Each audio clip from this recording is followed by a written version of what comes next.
Sonic games are notoriously known for their inconsistent quality throughout the years, be it because of the gameplay, the story, or the core mechanics just not being that great to begin with. But if there is one thing that does keep its quality and prestige in every game, along with the soundtrack, is the attention to detail. This may come in various forms, such as in the characters' animations or graphics for example, but the one I want to focus on today, which is usually overlooked or underappreciated, is the architecture. Surprisingly, the game designers put a lot of attention and research into this seemingly unimportant feature, especially in a genre of game where you can't even stop to appreciate it. Since that's the case, today I'm gonna show you the architecture in Sonic games, analyze it and create some correlations between different stages which try to replicate certain time periods or themes. I also want to thank Sonic In, which is a friend of mine who is both a Sonic fan and an architecture student, so the more technical side of things wouldn't be possible without him. You might just start looking at these stages in a different way, so even if you don't seem too interested, I think it's worth it to stick around until the end.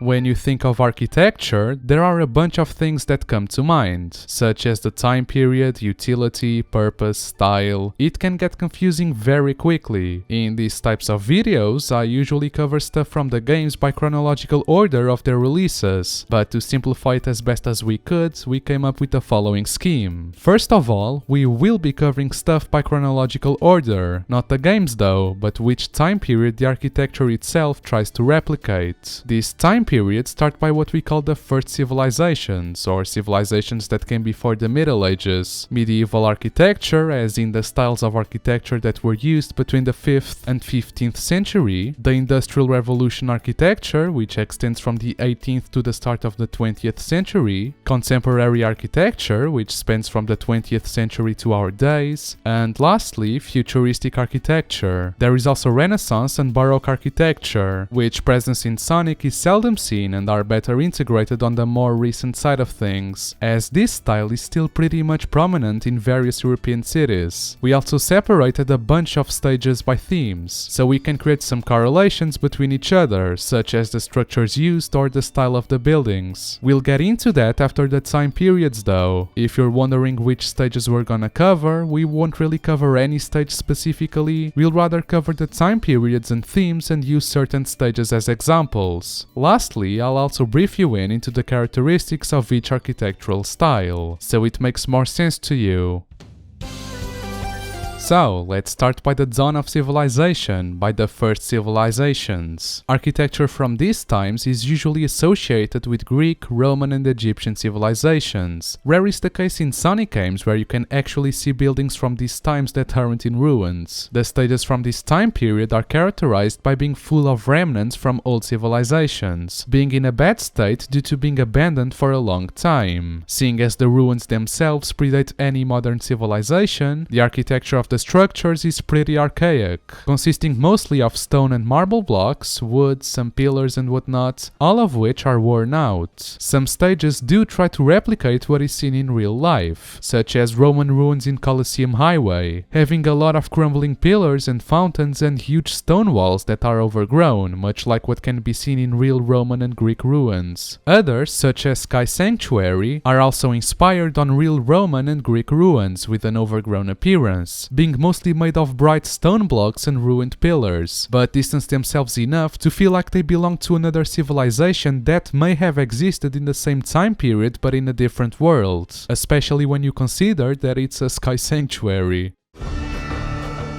You not only have Greek and Roman ruins of course, as you also have Egyptian or Arabic ruins, which do look different from the previous ones. The stages in these settings are usually marked by desert, as you would expect, and the buildings are mostly made of limestone, as opposed to the granite and marble frequently used by the Romans. In some of these, you may have large statues that could represent gods or kings, and what is remaining usually looks more worn out than the remainders of Roman ruins, as limestone does erode faster than than any other stone that the Romans may have used in their time. Rare as they may be, the structures that are still intact are, nevertheless, dilapidated or simply abandoned, which does sell the idea that the structures themselves are centuries old and that someday someone did live there, before sediment builds up and submerges the ruins. What you usually see with stages from this time period are that they often combine the desert and underwater themes, as is the case of numerous and infinite levels. Most of these can't actually be linked with one civilization in specific, as they have that tone of reality that makes you think, oh yeah, this is Egyptian, but has that pinch of fantasy where you can't really say for sure what it is. The inspirations are usually pretty clear, at least, mostly through the help of concept art and whatnot, and the attention to detail is always top notch. Regal Ruin has hieroglyphs, Hidden Base has Egyptian wall paintings, even the pyramids and ruins in Mystic Ruins, which I didn't really talk about, are a very close one-to-one replica of what the developers saw in Mexico, where they traveled to see the Mayan pyramids and palaces, with the intent of replicating this as closely as they could in-game. The structures that you may find here are, once again, worn-out statues, pyramids, temples, palaces, fountains, all of which were used for multiple purposes throughout time, be it as a tribute to a god, a tomb for a ruler, or places of ritual and ceremony. Greek temples often honor gods such as Athena or Zeus, while Roman architecture might celebrate military victories.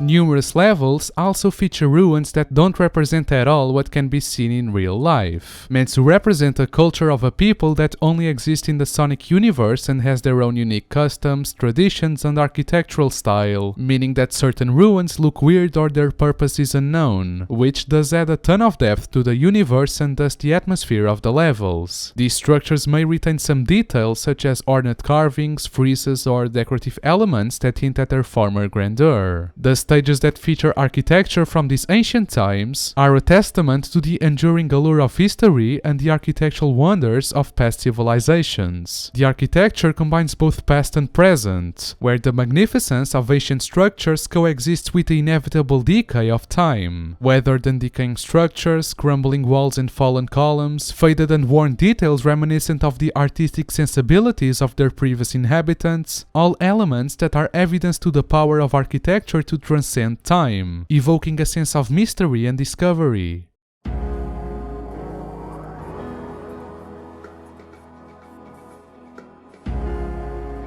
So, now we go to the 5th century, to the Middle Ages. Architecture from this era is usually associated with castles, but this time period was marked by numerous architectural styles. In Sonic games, some styles are more prominent than others, however. The first is the Romanesque style, which is the most associated with medieval times as a whole. The second is the Gothic style, and the third is another one that originates from South Asia and the Middle East, which, although its purpose and utility is very similar to that of its European counterparts, the architecture itself is pretty distinct and is usually associated with palaces rather than castles. Starting by European architecture, as I've said, castles are the prominent and main structure within the stages. There are two notable styles of castles which are the most seen throughout the Sonic series: the one with angular designs and the ones with tall, imponent designs, the first type following Romanesque, while the latter follows Gothic.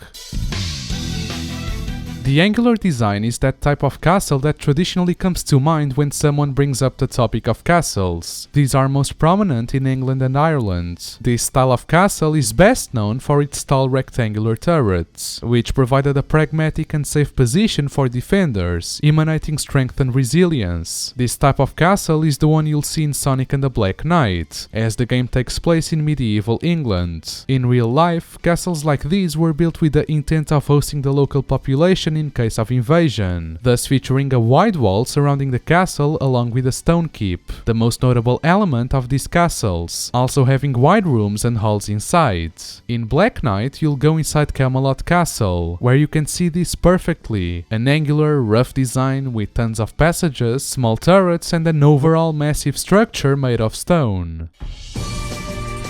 On the opposite side, tall designs are meant to impose a feeling of grandiosity, fear and submission upon who tries to take it on. These were most prominent around the High Middle Ages and in Central Europe. As war and architecture itself evolved, new castles were built with the intent of showing power and control over the area surrounding it, as height was seen as a sign of dominance. These castles lean more into the Gothic architecture, characterized by being tall structures with tons of pointed arches, ornaments and details, while sometimes incorporating statues of grotesque fantastical creatures. Stages like this can be found in the form of Kingdom Valley, for example, a massive tall structure that imposes a feeling of fear and uncertainty upon the player, featuring a smoother architecture overall, with pointed round turrets as opposed to the rectangular turrets found in older castles. Faraway Avalon from Black Knight, although not a tall castle, also follows the Gothic style, featuring the pointed arches, turrets and ornate details and railings. Some stages do sort of mix the two styles. A good example of it is Hank Castle. This stage features a lot of the elements seen in the Romanesque style, a strong, resistant fortress with an angular design, but imposes the same grandiosity as a Gothic castle would, featuring the iconic pointed arches and depressing architecture.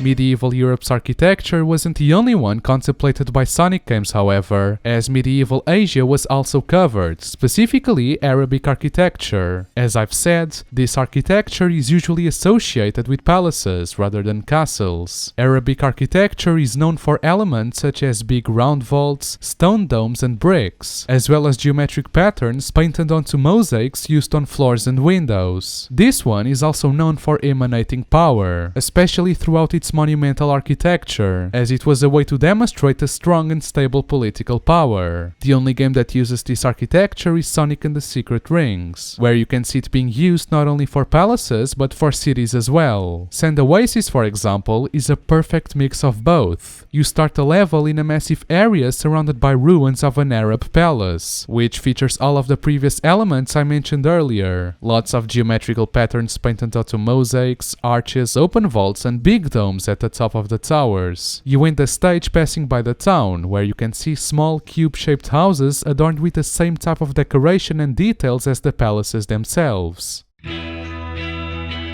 Night Palace is another stage that perfectly demonstrates this style. Here you can even see patterns on windows, fences, and how everything has a round shape but always ends up in a sharp point, which gives this architecture its very distinct look. Here you can also see the grandiosity and monumentality I referenced earlier, with the stage consisting in a gargantuan palace which bottom is obscured by the clouds below, symbolizing the sheer strength and power of Eraser Gen. Well, when I said that the only game that used this architecture was Secret Rings, I lied, as it was also used on Sonic Riders, specifically on the Babylon Garden tracks. Its design is much simpler than what was seen in Secret Rings, due to hardware limitations, but it's still a pretty good use of this style. Urban planning is also a part of architecture, if you didn't know. If you know a thing or two about medieval times though, you would know that there was little to no urban planning. As such, if you are to find any streets in these stages, you'll find yourself within narrow, labyrinthic alleyways, contributing to the chaos factor of these stages. The stages that delve into the medieval era offer rich and immersive journeys into the world of knights, castles and timeless villages. These levels are characterized by their meticulous attention to architectural detail, drawn from said architectural styles, while still having their unique twists and imaginative elements, with the architecture serving as a bridge to bond them together. Be it castles made of sturdy stone walls, adorned with battlements, towers, turrets and elevated walkways, quaint medieval villages and towns, cobblestone streets that wind through charming timber-framed houses and thatched roofs, or grand palaces, intricate mosques, majestic minarets, with ornate designs, arches, intricate geometric patterns, featuring lush and serene courtyards, both are common sight within these stages, offering a captivating fusion of history and fantasy through architecture.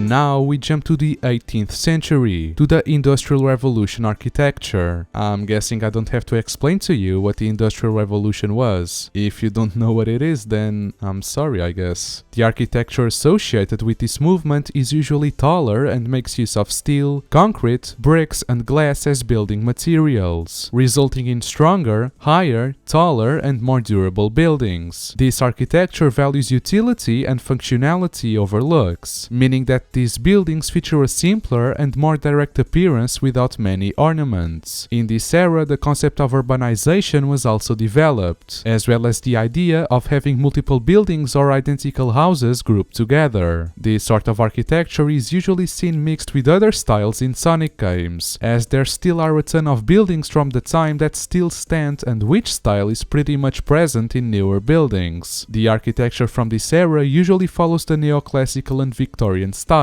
as these are the two prominent styles from this era. Neoclassical architecture is a style that draws inspiration from classical Greek and Roman architecture. It is characterized by features such as columns, pediments, symmetry, and a sense of proportion and balance, and is known for its use of classical elements in a more restrained and simplified manner, while Victorian architecture refers to the style that was popular during the reign of Queen Victoria of England, and encompasses a wide range of ornate and elaborate designs, often characterized by intricate detailing, steeply pitched roofs, and bay windows. Sonic games typically do not heavily feature these more elegant styles of architecture, as the series often leans towards more futuristic, whimsical, or nature-inspired environments. However, there are a few stages where you can find these elements or influences. A notable example of a place in Sonic that combines both neoclassical, Victorian and just general urban architecture from industrial times is Station Square, in the Dreamcast version at least. The city features paved roads, ornate lampposts and a generally classic European look. The train station is the most notable neoclassical building here, with big pillars supporting an entablature at the top on the main entrance, with the inside featuring a very classical look as well. The residential buildings themselves mostly feature a more Victorian style, having a stony brick look to them, featuring a bunch of details and protrusions, which are very characteristic to this style, though some do feature a more classical style entrance or inside, such as the hotel. As I've said, these styles of architecture expand to the interior spaces, where you may encounter opulent drawing rooms or libraries, adorned with fine furniture and wall coverings. The city also features an elegant clock tower, with a bricky look to it, along with an open square. Station Square also mixes in some more contemporary and modern architectural elements, so we'll get back to those in a bit as well.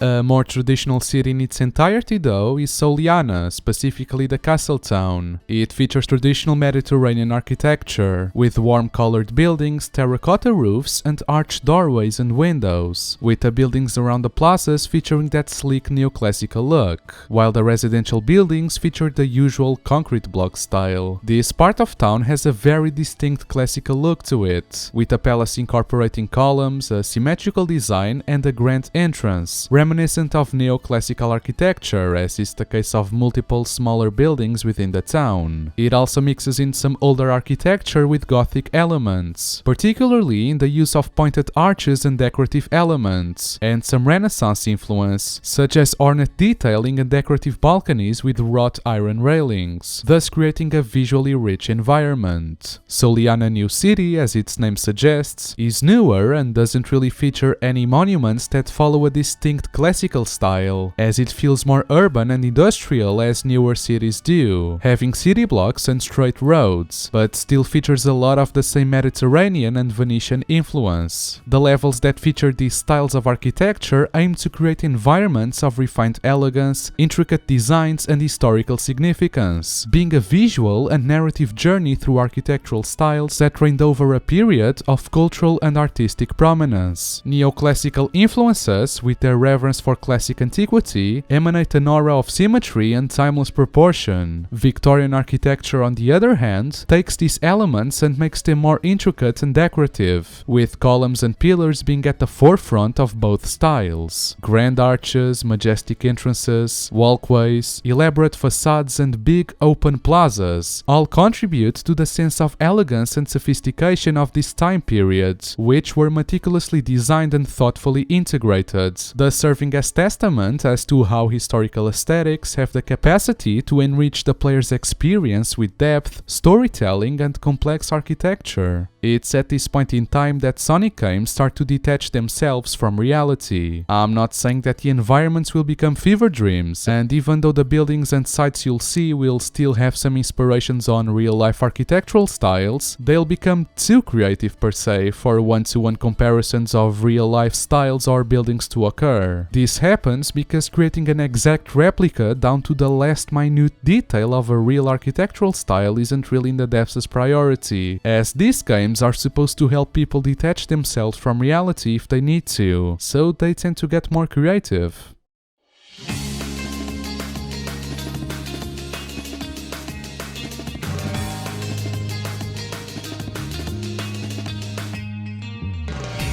So, let's travel to the start of the 20th century until our days, where we'll be entering contemporary architecture. This style is usually composed by a mix of multiple sub-styles depending on culture and country, but it's generally defined by buildings whose primary building material is reinforced concrete, and are normally focused on structural stability. Most levels in Sonic games feature architecture like this, as they replicate more closely what you can see in a city or in some other place nowadays, and thus are easier to replicate or to exaggerate if you want to. Even then, architecture from the present does still take inspiration from older styles, such as Victorian or Renaissance, but with a modern twist, be it by evolution of this style specifically or the building methods. Some notable modern styles present in Sonic games are, for example, modern urban.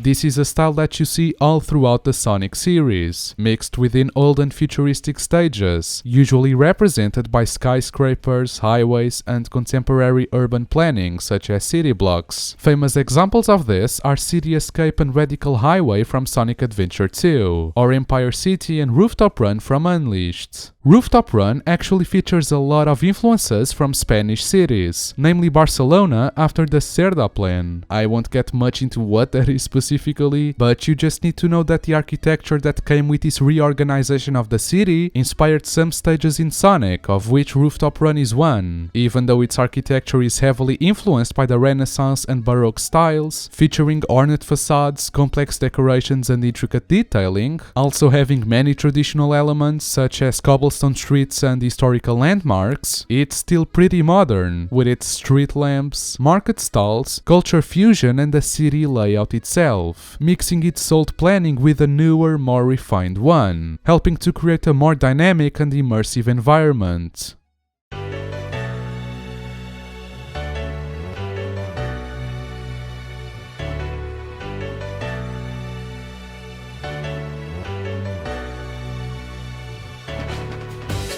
Another interesting example are industrial settings. It might make more sense at first to think of these environments as being in the Industrial Revolution era, considering that big, grey, ugly-ass factories popped up all over cities. These usually appear too futuristic to be that old. Some of these places feature industrial settings with factories, warehouses and mechanical structures, accompanied by a gritty, utilitarian aesthetic, often appearing either unfinished or abandoned. Some stages, however, actually feature less depressing elements, with Chemical Plant being one of them, which has some pretty buildings in its background, the type that you would find in New York City for example, being high-rise structures that incorporate large glass panels and steel framing with a futuristic feel, which we'll also get into in a bit. Some more modern stages also make use of nature, where they blend contemporary architecture with natural elements, such as incorporating buildings into lush forests or tropical landscapes. landscapes. An example that immediately comes to mind is the hotel at the start of Emerald Coast in SA1. Though the building itself seems to be part of the hotel in Station Square, it actually features a more modern design compared to the Hub World variant. A big inspiration for these types of buildings is the Art Deco style. Art Deco is a stylish and elegant design style from the early 20th century. It's all about geometric shapes, sleek lines and fancy decorations, featuring curved patterns and shiny materials like chrome plating. The hotel itself has a lot of these features, having a streamlined form, abstract patterns used as decorations for its railings and balconies, having large windows that align with the principles of Art Deco. A lot of these buildings that incorporate nature into their architecture feature more relaxed designs and colors compared to city buildings, in an effort to mix them well into the landscape. As I've mentioned, Art Deco is a very popular style within the Sonic franchise, particularly when talking about contemporary architecture. While this is used to varying degrees of realism, it is frequently used in order to create a whimsical feel to the stages to detach them from reality. One of my favorite examples is Empire City, where the buildings there follow a very simple and common urban design, much like the ones you would see in real life. But when you start looking at them, they don't look quite realistic, and that's where Art Deco comes in, with its unique patterns and exaggerated style, giving it that unique sonic look that every structure seems to have.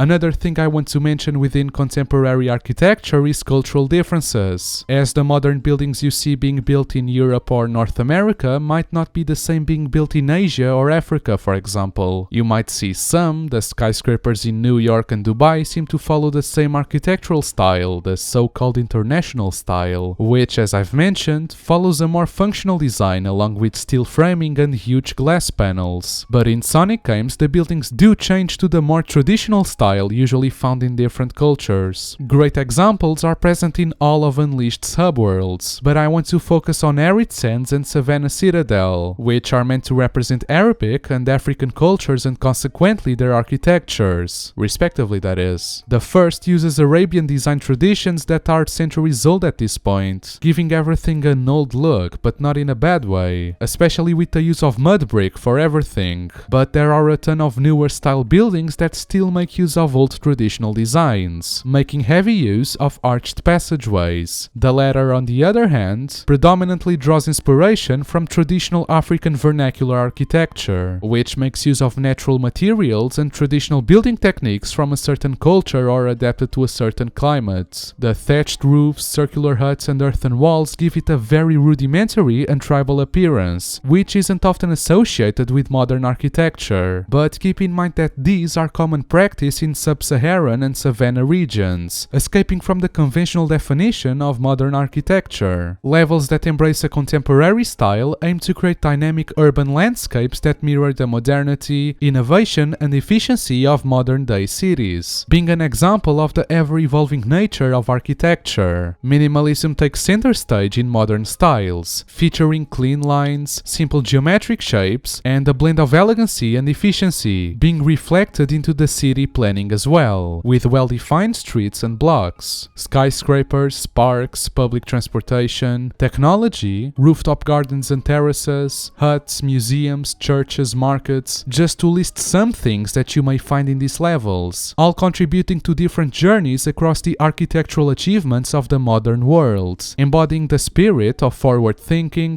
functionality and cultural diversity that characterizes modern-day cities, thus celebrating the dynamism and architectural wonders of today.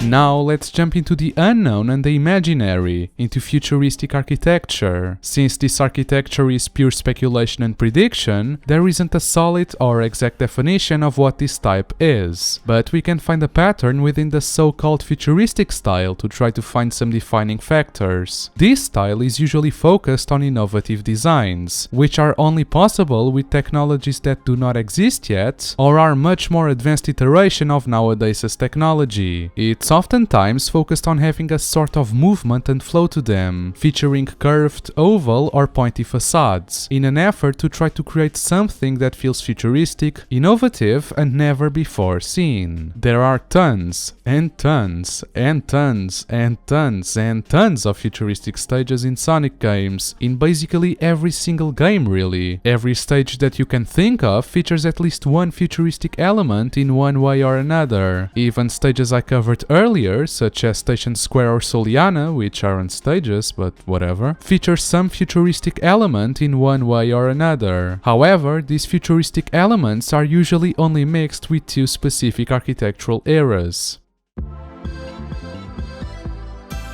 First, levels that mix old Industrial Revolution era styles and futuristic designs. There really aren't many examples from other eras that come before this one, as the ones that may fit into those eras mix more fantastical elements rather than futuristic. Some of the stages in this era you may already know, because I mentioned them 30 seconds ago, but there are also a few more, though not many. The example that immediately came to my mind was Stardust Speedway's past background, or Act 1 of the same stage in Mania. In the background you can see a bunch of classical temples, which may in fact be from Greek and Roman times and not actually neoclassical, and pillars, some in better condition than others, while having a distinct futuristic feel to them, with lights both inside the temples and outside in the distance. Personally, I tend to associate futuristic settings with bright lights against a dark backdrop in the night for some reason. I don't really know where that came from.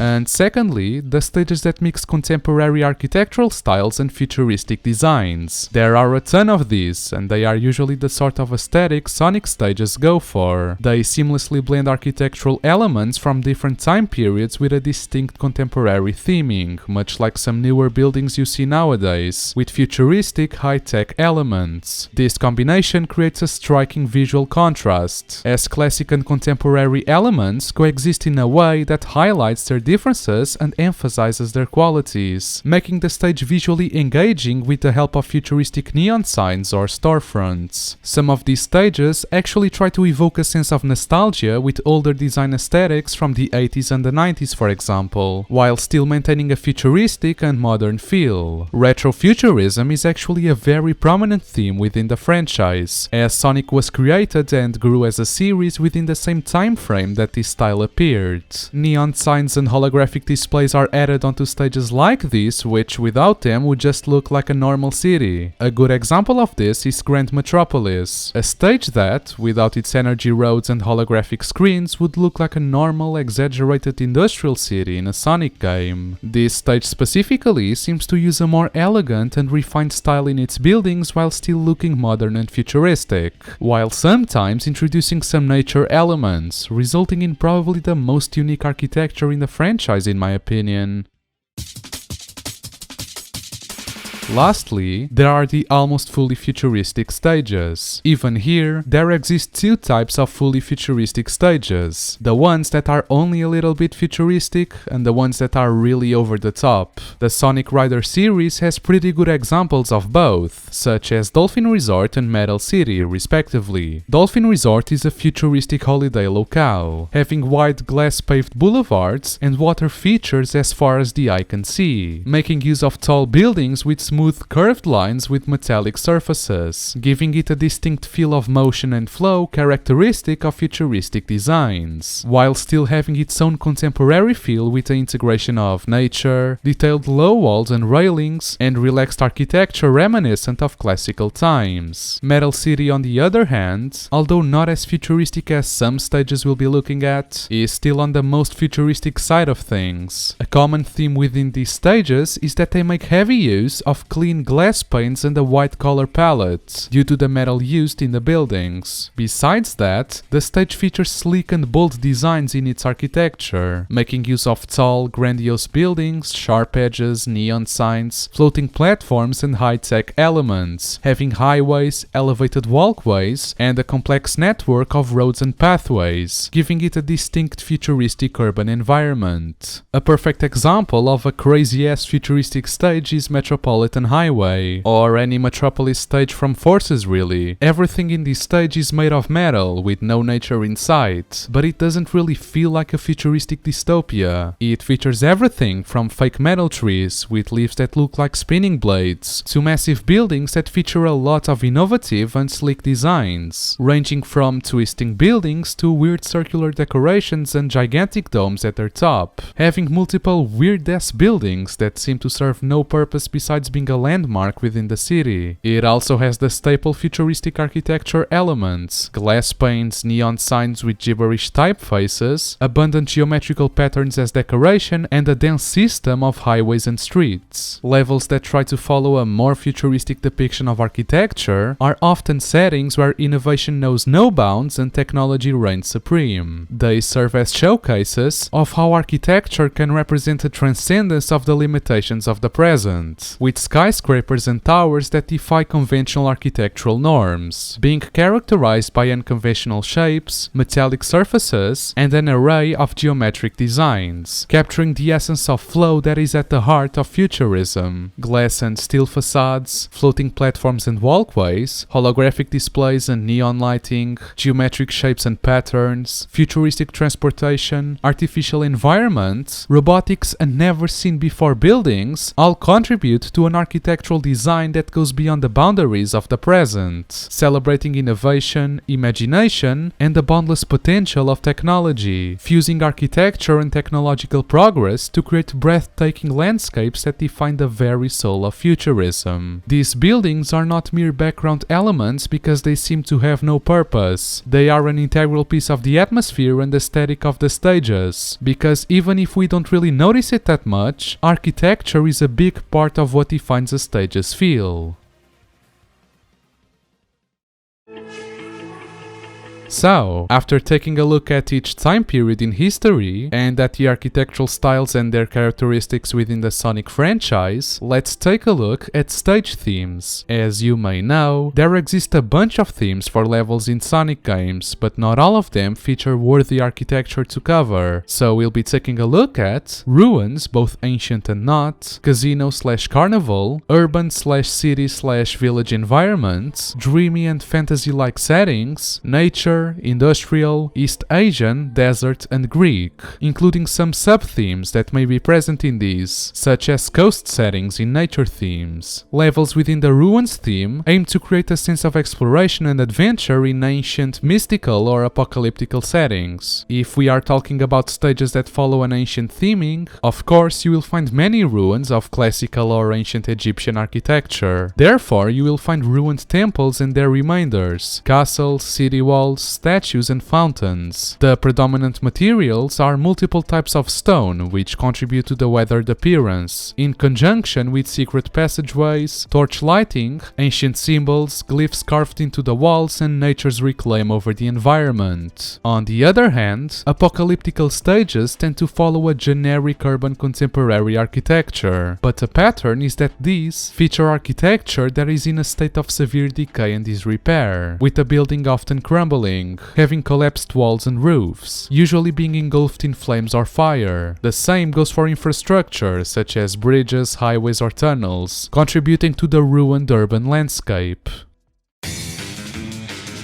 Levels within the casino or carnival themes share architectural similarities, and both aim to create a visually engaging environment with fantasy and futuristic elements. Both feature very bright and colorful aesthetics, where the architecture incorporates a wide range of eye-catching tones to create an appealing and energetic atmosphere. This architecture specifically usually comes in the form of large and visually striking structures or attractions that serve as focal points within the stages, ranging anywhere from futuristic and modern to elegant and detailed, often incorporating curved lines and facades to create a feeling of dynamism and flow, having vibrant colors to match the party aesthetic.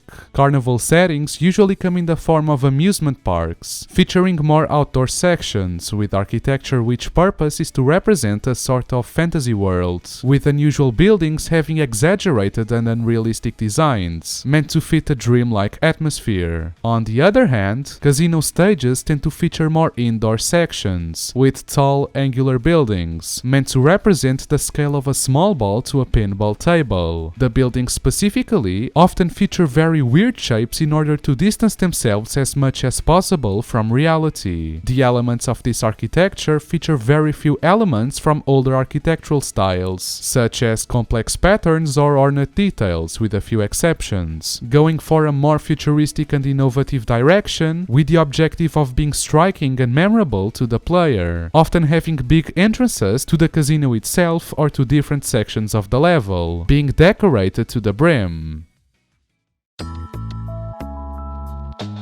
The stages that follow an urban theme, whether set in big cities or small traditional villages, tend to reflect to varying degrees their real-life counterparts. These settings prominently feature distinctly man-made structures, such as buildings, houses, factories, and infrastructure like bridges and roads. These stages often showcase a variety of architectural styles, ranging from futuristic skyscrapers and contemporary cityscapes to traditional or historic buildings in village settings.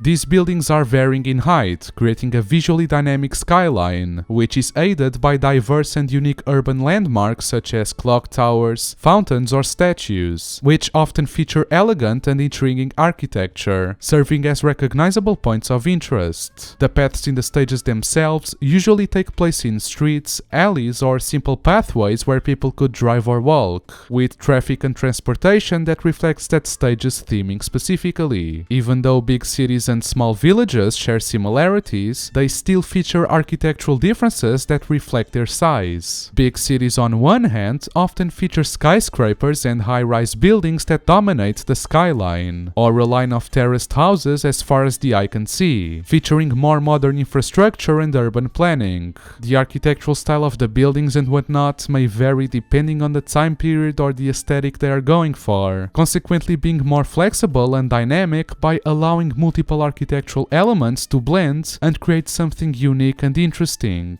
Small villages, on the other hand, are more traditional in the sense that they make heavy use of old architecture and building styles, which have been passed down from generation to generation and perfected over the centuries, thus showcasing more historic and rustic architectural styles, with elements like thatched roofs, wooden structures, cobblestone streets, or just a really unique design that is characteristic to that culture specifically. This village's architecture tends to be more on the relaxed and welcoming side of things, as some of the big city levels do feature a hostile atmosphere sometimes, emphasizing a cozy and quaint atmosphere, with charming homes and town squares.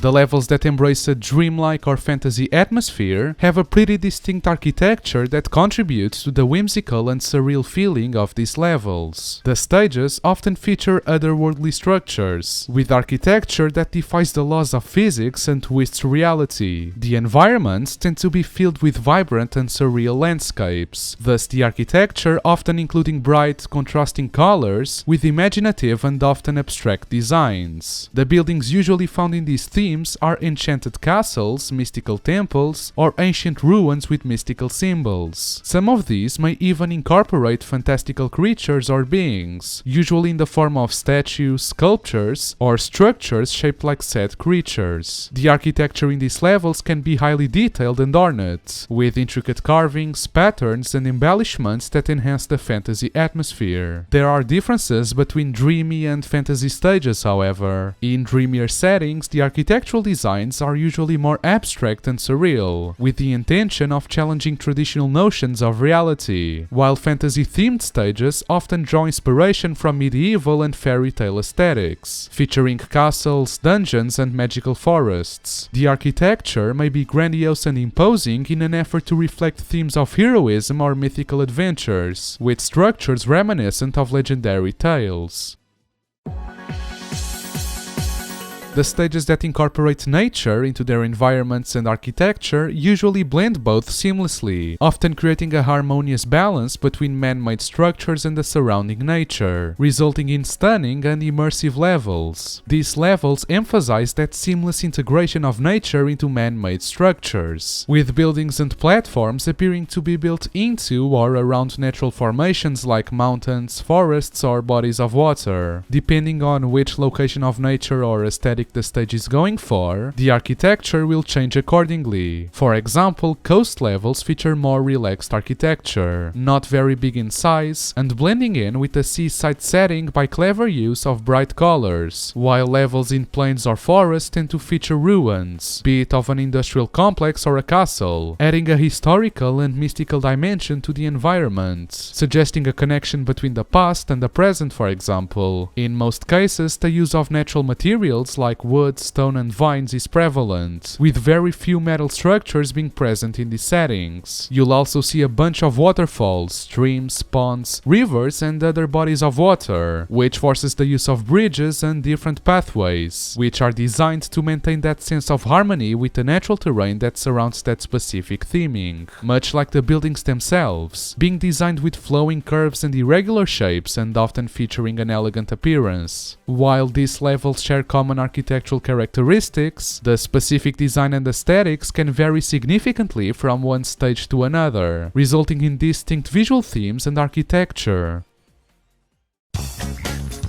Stages with industrial themes tend to reflect a mechanical and futuristic aesthetic at the same time. They are characterized by their urban, metallic, and often dystopian environments. The architecture in these stages often revolves around the presence of large machinery and mechanical structures. These may include massive gears, conveyor belts, or hydraulic presses, much like how a factory, warehouse, refinery, or power plant would, which are common sights in these levels. They are typically constructed from materials like steel, concrete, and metal panels, following a more functional and utilitarian design compared to the other themes. The buildings themselves often appear unfinished, with the buildings appearing weathered, having an exposed rebar and broken windows, conveying a state of disrepair and decline. Another common element in these stages is the use of elevated walkways and catwalks, adding verticality and layers to the architecture. Besides that, these levels feature what you would find in a real-life industrial area: storage tanks, barrels, containers, as well as futuristic elements, such as holographic displays, force fields, laser barriers, you name it. A select few of these feature semi-futuristic stages in their background, or are actually inside industrial futuristic cities, which creates an interesting contrast and dynamism between pragmatic and aesthetic.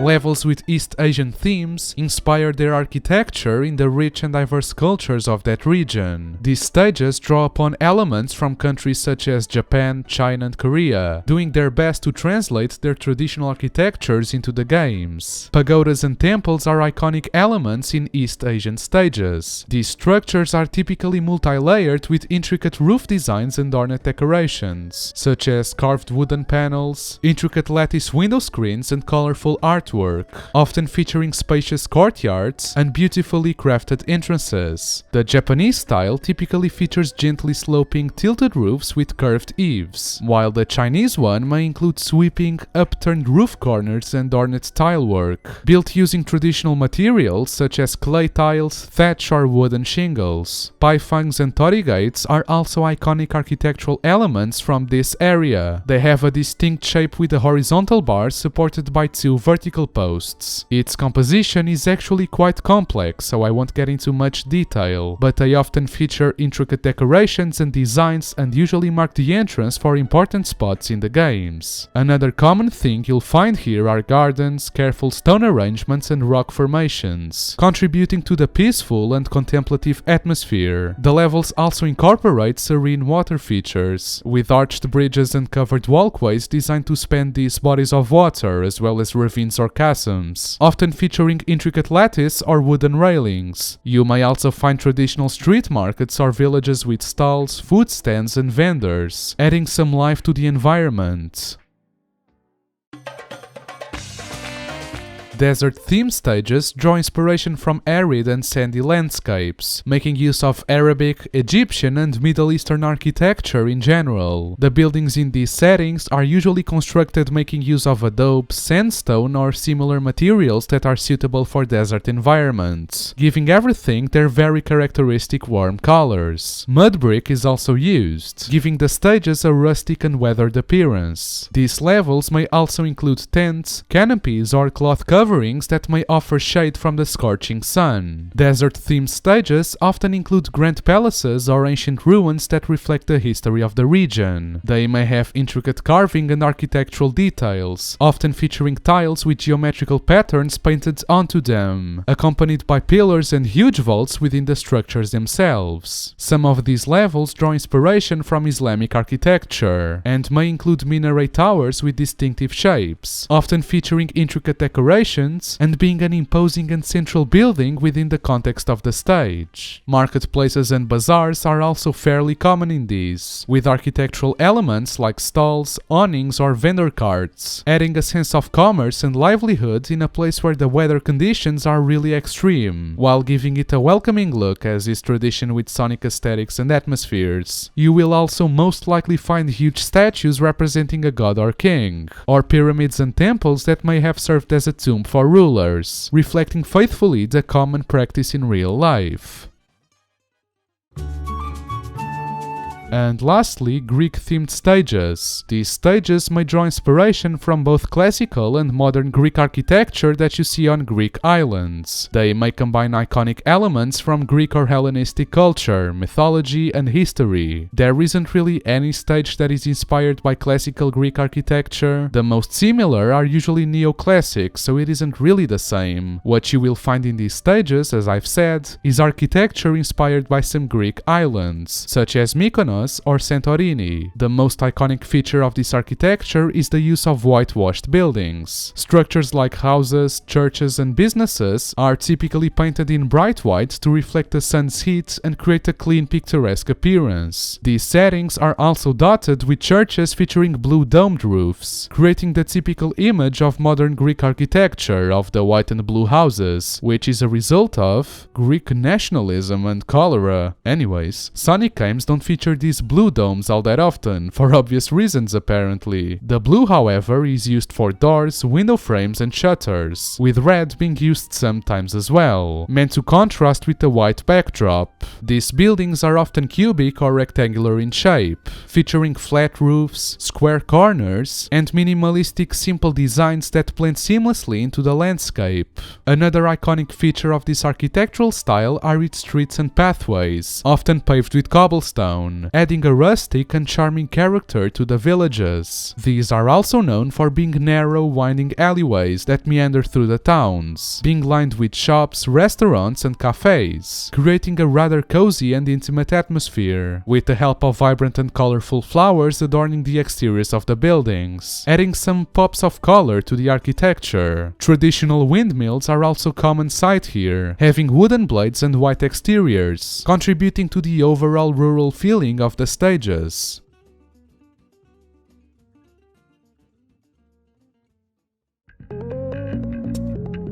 There are a ton more styles or sub-styles that I haven't covered, either because they are really obscure, a variant of other styles I've covered, or they are just not present in Sonic games enough for it to be worth covering. There are probably a lot more themes that I didn't cover that maybe I should have, or maybe the analysis wasn't 100% perfect, but that isn't what you should take away from this video. When you think about Sonic games, you usually think about speed, gameplay, level design, music, whatever. Everything but architecture.